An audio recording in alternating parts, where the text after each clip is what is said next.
In this video, we're going to go over the effects of relative distance on the amount of depth of field in your image and why our brains tend to really prefer images with shallow depth of field. So to do this, we're going to actually do an exercise with our finger and our eyes instead of our camera, because actually the same optics that are at play in our camera are at play in our own eyes. So what you're going to do is just merely bring up your index finger in front of your face. You'll note that as you bring it close, there's a certain point at which you cannot focus on it. This is the same thing as your camera lens in that it has a certain minimum focal length distance that it can do, that anything closer, it's not going to actually be able to focus on it. So your eyes are the same way. So bring it to a point that you can still focus on it, but very close to your face. Look at your finger.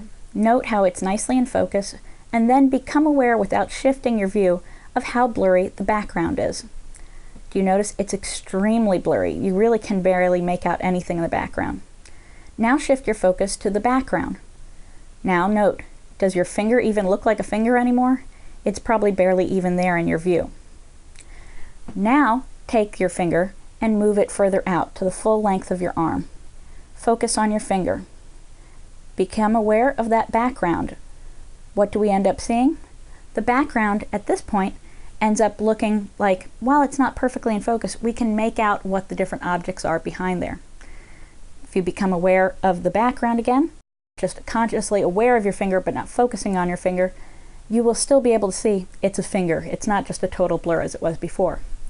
This is because the relative distance from your finger, or your subject in that case if you're doing a photograph, to the lens is a different distance there, to the relative distance to your background.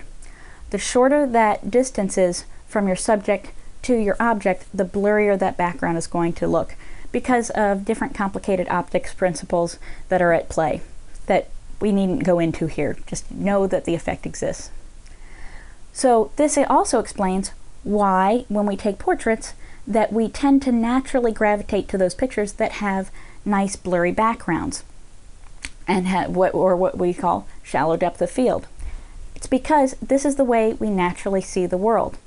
When we look around and say we're having a discussion with someone and they're standing in front of us, we'll see that they are in focus, but that the background will be somewhat out of focus.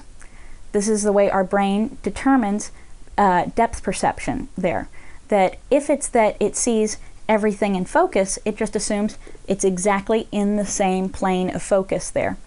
So when you go ahead and take a picture of somebody and say there's something that it looks like there's growing out of their head and it's sharply in focus, your brain is literally interpreting it as, well, that object must be literally growing out of that person's head because it's in the exact same plane there. Versus if it was very shallow depth of field there and it was blurry behind it, your brain would know that whatever was that object behind there is not actually attached and growing out of the person's head. So that's overall why we tend to find them to be more pleasing or artistic when we look at a photo that has a person or an object and that we're focusing on it and then the background is out of focus.